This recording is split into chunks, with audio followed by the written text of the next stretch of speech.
All right, so I'm a little bit out of my comfort zone with this. I don't know what you call it, narration over top of the video itself. But rehab is going well. Second dislocation, blah blah blah blah blah. More severe, but I understand the process now. So it's kind of trivial for me now. You fuck a joint up, you fuck a bone up, you fuck whatever up. Hold on, I'll just chill here because I'm gonna speak again. Well, a good example of overly ambitious goals.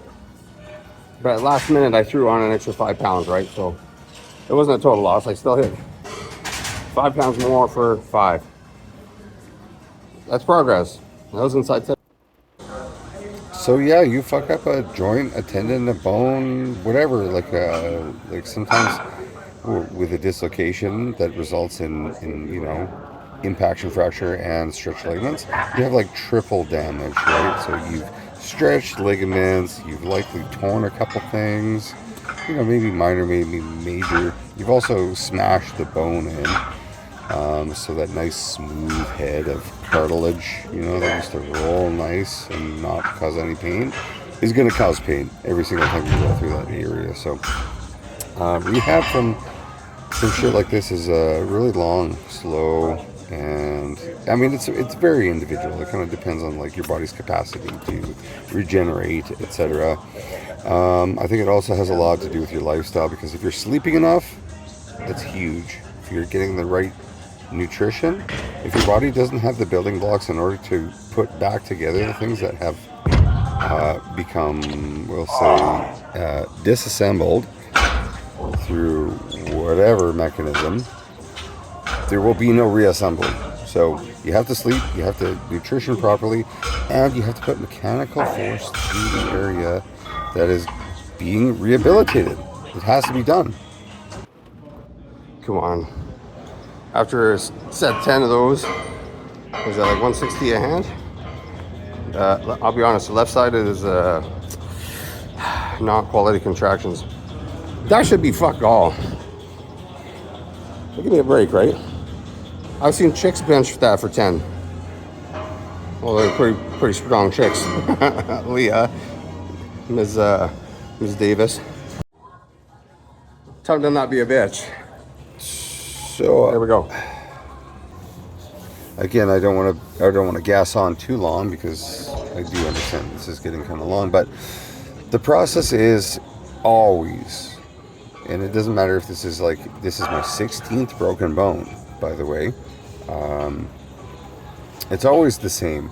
You have an acute injury, you just take as long as you need in order for the acute phase to kind of remediate, and then you start applying force at a level that your tissue can tolerate until you can increase the force load duration. I don't know if that's cheating. When the bar come touch chest, come to a dead pause, and then you like sink a little before you like reverse.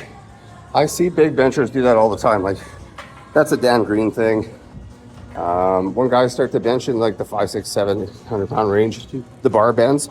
So like Smayev, he waits for the bar to whip back up in order to start his next press, right? So at some point, the physics change, because that bar's not bending for me. There's only like what? It's like 180 pounds on there. The bar is not going to bend. Even at 300, the bar's not going to bend. 400, a little bit, maybe. 5, 6, you're starting to see the bar maybe bend. And then you can take advantage of that bounce. But cheating, not cheating, opinions? I wouldn't count it, honestly. It's just fun to do. It's an ego stroke, but it's also a psychological tool, I think. Because if you can push your numbers higher, even though you know that's not going to be like green in competition, whites in comp, it doesn't matter. You're still inching closer. You put more on the bar every day. And when you have to inevitably go back to exactly the comp rules, your base should be higher, right? So, whatever.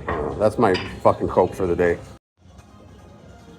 So I would say for myself anyway, as soon as I'm able to go into a position, even if it's uncomfortable, and I'm able to execute, like I hit a plate for a set of 10, wide grip, I'm going to add the band around my back to add some tension and to add complexity and to add, you know, to add mechanical stimulus so that I have to produce more force so that the forces being placed through the structures I'm trying to rehabilitate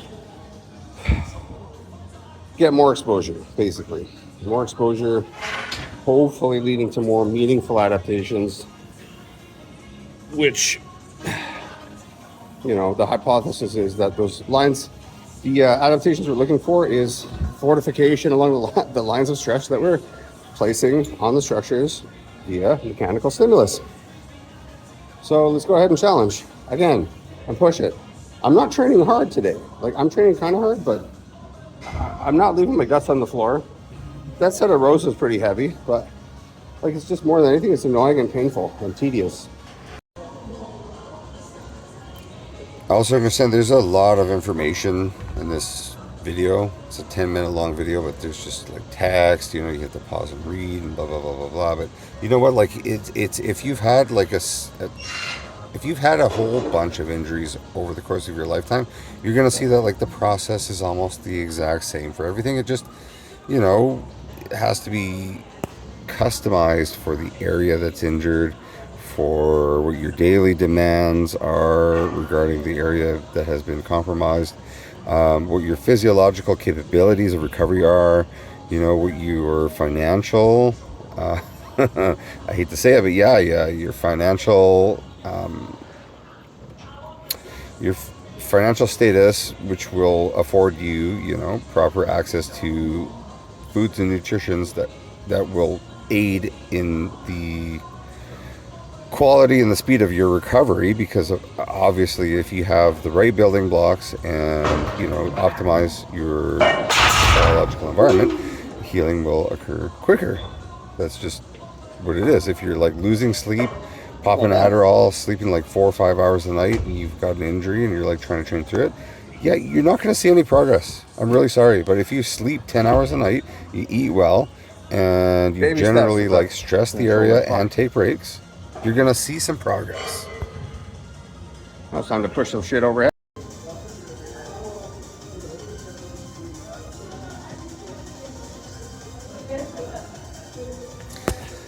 I have to say that this is probably one of my least favorite exercises. At the moment, used to love overhead because it was one of my strongest exercises, and now that I've completely destroyed my left shoulder, it is it's exceedingly challenging.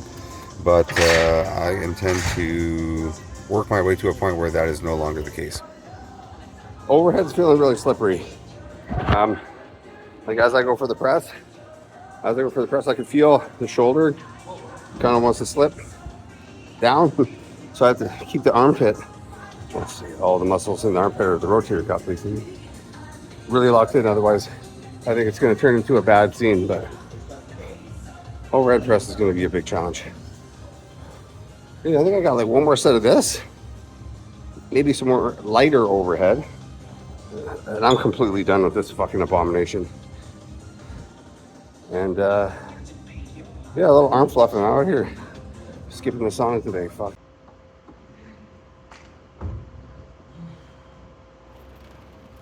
If it was not already apparent, you can see that I can't even take my shirt off properly because my left shoulder is, I want to curse, but my left shoulder is not working as well as the right shoulder. Let's just say that. But I don't like my physique.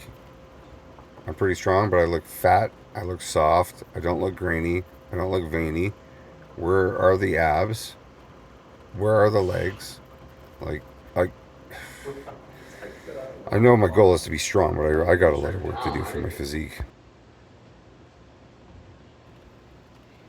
Right here, we're kind of just exposing like upper body, whatever. I got a pump, like convenient, whatever. But the biggest challenge is going to be quads, because I've got no cartilage left behind the medial patellar facet, between the medial femoral condyle. I also have a fissure that goes all the way through the medial femoral condyle right to the bone, and then at the tibial plateau I'm missing all of the cartilage. So like I have a lot of problems in my legs.